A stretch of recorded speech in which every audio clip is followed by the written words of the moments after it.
அப்படியே சுற்றி எடுக்கணுமா பசங்களோட பேசுங்க. ஏய் கவனிங். அனைவருக்கும் காலை வணக்கம். சரி கவனி, உலகத்திலேயே வந்து கோட்டீஸ்வரன் அப்படின்னு பார்த்தீங்கன்னா இரவு படுத்த உடனே வரும். இதுலாம் வரும். ஒரு 30 வயசு ஆகும்போது பார்த்தீங்கன்னா அந்த தூக்கம்லாம் குறையாது. அதே வந்து 60-70 போனான்னா தூக்கம் வராது, நைட்லாம் வரும். கோட்டீஸ்வரன் யாருன்னா பணம் வச்சுக்கணும் கோட்டீஸ்வரன் கிடையாது. படுத்த உடனே தூக்கம் வரும், அவன் தான் கோட்டீஸ்வரன். உலகத்திலே முன்னாடி மனிதனுடைய ஆயுள் பார்த்தீங்கன்னா 120. மனிதனுடைய ஆயுள் பார்த்தீங்கன்னா 120 இருந்தது.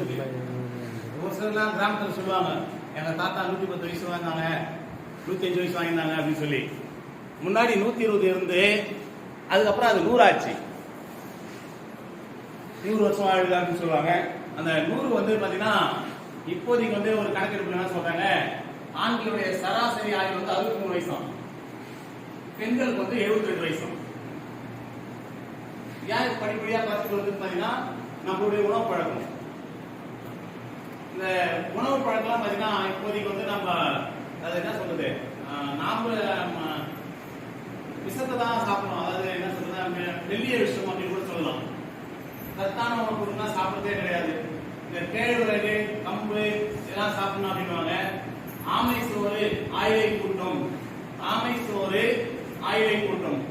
ஆமை சோறுன்னு ஒன்று இருக்கலாம். அதாவது இருக்கிறதுலே பார்த்தீங்கன்னா ஆமை தான் 400 வருஷம் உயிர் வாழணும். இருக்கிறதுலே அதிகமான ஆயுள் கொண்ட உயிர் பார்த்தீங்கன்னா ஆமை 400 வருஷம் உயிர் வாழணும். அந்த ஆமை சோறு சாப்பிட்டா அது மாதிரி நம்மளுடைய உடல் வந்து வலிமை பண்ணும் அப்படின்றாங்க. அதே மாதிரி நிறைய இருக்கு. நம்ம பகுதியில் விளையிற கம்பு, கேழ்வரகு இதெல்லாம் வந்து கொஞ்சம் கூழ் காய்ச்சி குடிக்கலாம், இல்லை களி செய்து சாப்பிடலாம். இதெல்லாம் சாப்பிடும்போது நம்மளுடைய உடல் வந்து கொஞ்சம் பலமா இருக்கும். சோறு இருந்தால் தான் சீக்கிரம் வரைய முடியும்.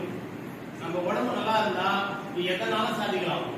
உடம்பு வீக்னஸ் ஆச்சுன்னா நம்மளால எதுலையுமே வந்து முழுமையா ஈடுபட முடியாது.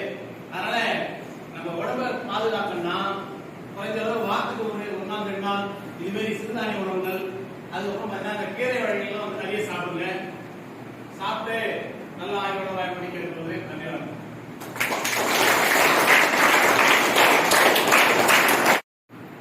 சர்வதேச யோகா தினம்.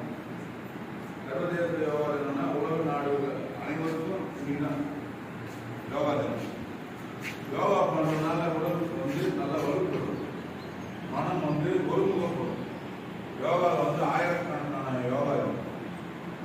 உடற்பயிற்சி எவ்வளவு முக்கியமோ அது மாதிரி உடற்பயிற்சியும் மனப்பயிற்சியும் இணைந்தது தான் யோகா. யோகா செய்யறதுனால இளமையா இருக்கும், உடல் வந்து நல்ல வலுப்பெறும், நல்ல கட்டு பொறுப்பான உடலை நீங்க பெறலாம். ஆண் பெண் இருவருமே யோகா பண்றது வந்து ரொம்ப ரொம்ப முக்கியமானது. அதனாலதான் இன்னைக்கு வந்து சர்வதேச யோகா தினமா உலக நாடுகள் அனைவரும் இணைந்து யோகா தினத்தை இந்த தேதி வச்சிருக்காங்க. இன்னைக்கு ஒரு நாள் பண்ணோம் இதோட விட்டுட்டோம் இல்லாம தினசரி நீங்க எப்படி விளையாட்டு பயிற்சி பண்ணுங்க, அது போல படிப்புக்கும் முக்கியமானது. நினைவாற்றல் அதிகமாகும். யோகா பண்ணும்போது மனம் வந்து அலைப்பாயாது. நம்ம எதில் கான்சன்ட்ரேஷன் பண்றோமோ அதுக்கு உண்டான கவனம் கரெக்டா அது போகும். இப்போ நம்ம படிக்கணும்னு நினைப்போம், டக்குன்னு வேற எதுனா மைண்ட் வந்து என்ன ஆகும், டைவர்ட் ஆகும். யோகா பண்ணும்போது மைண்ட் டைவர்ஷன் ஆகாது. மைண்ட் வந்து நம்ம எதில் நம்ம கிளாஸில் கவனிக்கணும்னு நினச்சோம்னா கரெக்டாக நம்ம கவனிப்போம். அதனால் யோகா வந்து ரொம்ப ரொம்ப உடலுக்கும் மனதுக்கும் ஆரோக்கியத்தன்மையை தரக்கூடியது. நன்றி.